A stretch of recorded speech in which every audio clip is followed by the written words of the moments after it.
ठंड में बारिश का कहर। जनवरी की वो रात, आसमान ऐसा लग रहा था जैसे गुस्से में हो। ठंडी हवा सीटी मार रही थी और बारिश बिना थमे बरस रही थी। पानी की हर बूंद मानो जमीन पर नहीं, गरीबों की उम्मीद पर गिर रही थी। गांव के आखिरी सिरे पर, जहां सड़क भी साथ छोड़ देती है, एक कच्ची झोपड़ी खड़ी थी, या यूं कहें गिरने को मजबूर थी। उसी झोपड़ी में रहता था मोहन, उसकी पत्नी राधा और दो छोटे बच्चे, पिंटू और गुड़िया। मोहन दिहाड़ी मजदूरी करता था। ठंड बढ़ते ही काम कम हो गया था। जो थोड़े बहुत पैसे बचे थे वो बच्चों की दवा और उधार में चले गए। उस रात जब बारिश शुरू हुई, राधा ने जल्दी जल्दी छत के छेदों पर प्लास्टिक बांधने की कोशिश की, लेकिन हवा इतनी तेज थी कि प्लास्टिक उड़ उड़ कर फटने लगा। मोहन बच्चों को देखे, बहुत ठंड लग रही है। राधा की आवाज़ कांप रही थी।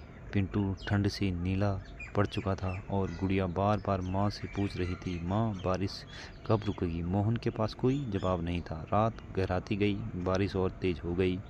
अचानक झोपड़ी की दीवार भरभरा कर गिर पड़ी। बच्चे चीख पड़े। कीचड़ और पानी झोपड़ी के अंदर भर गया। राधा ने बच्चों को सीने से लगाया, खुद भी कांप रही थी, लेकिन बच्चों को ढस दे रही थी। डरो मत बाबा, मैं हूं ना। लेकिन बाबा खुद अंदर से टूट गया था। मजदूरी का फैसला।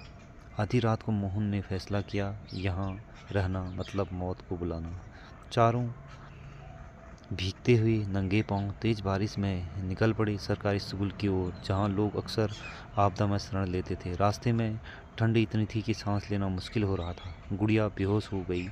मोहन उसे गोद में उठाकर भागता रहा, मन ही मन भगवान से लड़ता रहा, अगर गरीब होना गुनाह है तो सजा मुझे दे, मेरे बच्चों को क्यों। उम्मीद की लो किसी तरह से वो स्कूल पहुँचे। वहाँ पहले से कुछ और परिवार भी